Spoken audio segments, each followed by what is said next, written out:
Well, that's why I wonder whether, when the Downing Street said it was a 45-minute call, I'm not sure that it actually was. I mean, I don't really care how long the call was for, but from what I read last night, as you say, the readout, Prime Minister paid tribute to President Trump's role in securing the landmark ceasefire and hostage deal in Gaza. President welcomed the release of Emily Damarai and sent his best wishes to the family. They discussed the importance of working together for security in the Middle East. They also discussed trade and the economy. Prime Minister setting out how we are deregulating to boost growth. Blah, blah, blah. I mean, it doesn't sound like a 45-minute call to me. I mean, I'm 45-minute calls with my sister.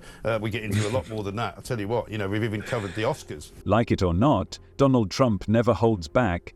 This time he took aim at Keir Starmer on live TV, and it caused a real storm of discussion. Get ready for an outright blow that struck the audience to the core. In this video, we will take a detailed look at the most shocking moment, the reaction it caused, and what it could mean for both Trump and Starmer in the future. Don't miss it. After being insulted and prevented from attending President Trump's inauguration, Keir Starmer appointed Peter Mandelson, the British ambassador to the United States, a man who did not hesitate to openly criticize and humiliate Trump. It's really interesting. I'd love to know who writes these readouts, because there's a real skill to them to as you say, to take a 45-minute call, and you know, if it was that, and turn it into this kind of 3 paragraphs that really don't say a great deal. No, you know, and I think I remember speaking to people who worked for Theresa May and her administration, and the calls that she would have with Donald Trump in his first time as president, and they would go on wild flights of fancy. Donald Trump would talk about all sorts. Theresa May would always be trying to drag him back to the talking points, and never could. And actually,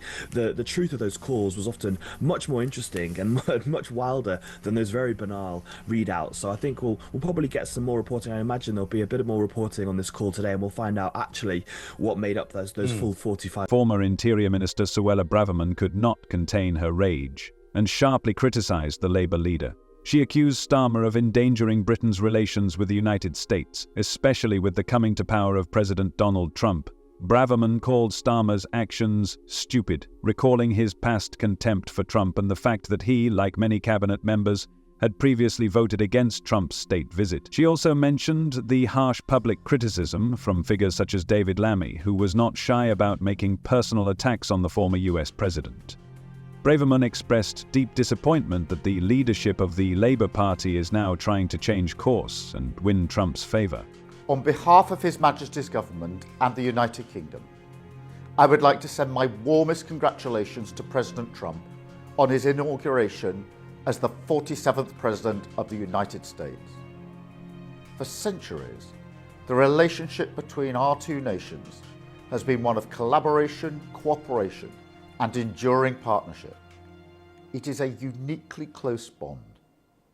Together, we have defended the world from tyranny and worked towards our mutual security and prosperity. With President Trump's long-standing affection and historical ties to the United Kingdom. Many supported Braverman's position, calling Starmer's actions a serious mistake that undermined Britain's relations with the United States. Critics accused the Labour Party of insulting the United States and trying to rectify the consequences of its actions. Braverman's fans noted her common sense, and some even urged her to join Reform UK. Many expressed dissatisfaction with the current leadership, dreaming that someone would put Britain's interests first and demonstrate strength, like Trump. The general public found Starmer's approach harmful to Britain's reputation on the international stage, and Braverman received widespread support for seeking more decisive political action. Critics openly condemned Starmer's leadership, some even demanding his resignation due to alleged inefficiency. His inaction on issues such as the grooming gang investigation has been the subject of sharp comparisons with Trump, who is remembered by many for his decisive approach to immigration and law enforcement. Kingdom. I know that depth of friendship will continue. The United Kingdom and the United States will work together to ensure the success of both our countries and deliver for people on both sides of the Atlantic. Since our first meeting in September, the President and I have spoken about the need to deepen and invest in the transatlantic relationship. We will continue to build upon the unshakable foundations of our historic alliance as we tackle together the global challenges we face and take our partnership to the next level, focused on shared opportunities ahead for growth. I look forward to our next meeting as we continue our shared mission to ensure the peace, prosperity, and security of our two great nations. The special relationship between the United Kingdom and the United States will continue to flourish for many years to come. Discontent with Starmer is growing, and he is criticized as a burden to the nation. Trump's bold leadership is seen as a refreshing contrast, prompting calls for similar decisiveness in the UK.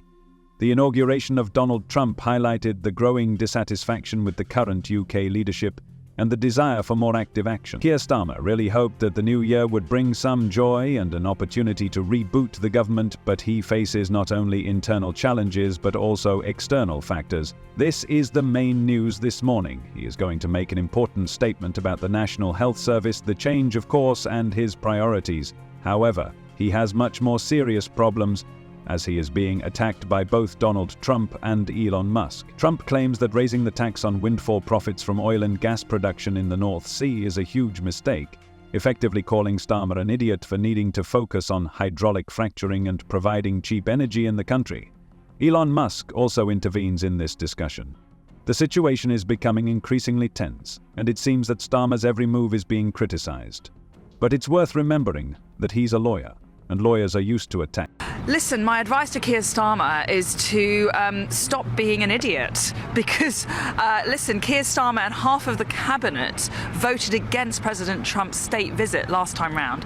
We've got so many of members of the cabinet, David Lammy notably, having carried out vitriolic and ridiculous personal attacks on Donald Trump. They're all now desperately trying to backtrack, and they're all desperately trying to suck up to President Trump. You know, at best, they're going to be irrelevant, but at worst, they have done great harm to the UK's national interest. So they've got to grow up, stop playing petty student politics, and actually stand up for the UK, get a free trade agreement, work on ensuring our military and security agreements are robust, and learn the lessons of how Donald Trump is securing their border for a start. Starmer found himself under a barrage of harsh criticism from Donald Trump and Elon Musk, which only adds fuel to the already raging political storm.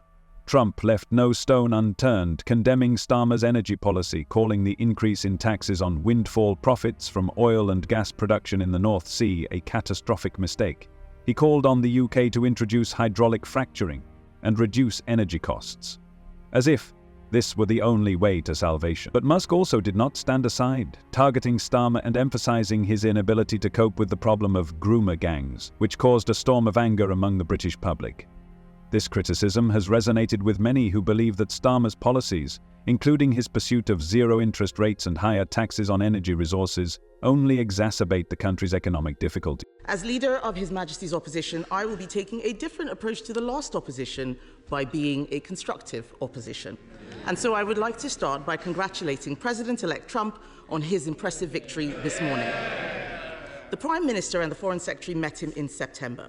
Did the Foreign Secretary take that opportunity to apologise for making derogatory and scatological references, including, and I quote, "Trump is not only a woman-hating, neo-Nazi sympathising sociopath, he is also a profound threat to the international order"?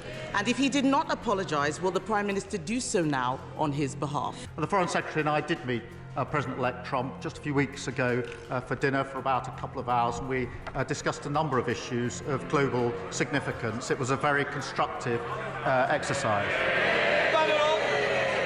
The public openly expresses dissatisfaction, demanding affordable energy solutions rather than expensive environmental initiatives that only exacerbate the situation. Voices began to sound again that the government would not allow a public investigation, and Musk intervened in this matter. He stated that Starmer had failed to bring the gangs to justice. It was a powerful statement. He must leave and stand trial for his involvement in the most horrific mass crimes in British history. That's a really bold and drastic statement, isn't it? It makes you think that they have a clear plan of action. Starmer has been in power for 6 months now, and during that time we have witnessed many failures. His promises about the elderly now seem like empty words, and he doesn't seem to be going to touch anything that could improve their situation. This causes deep disappointment and discontent among citizens who are eager for change and real action. See you soon.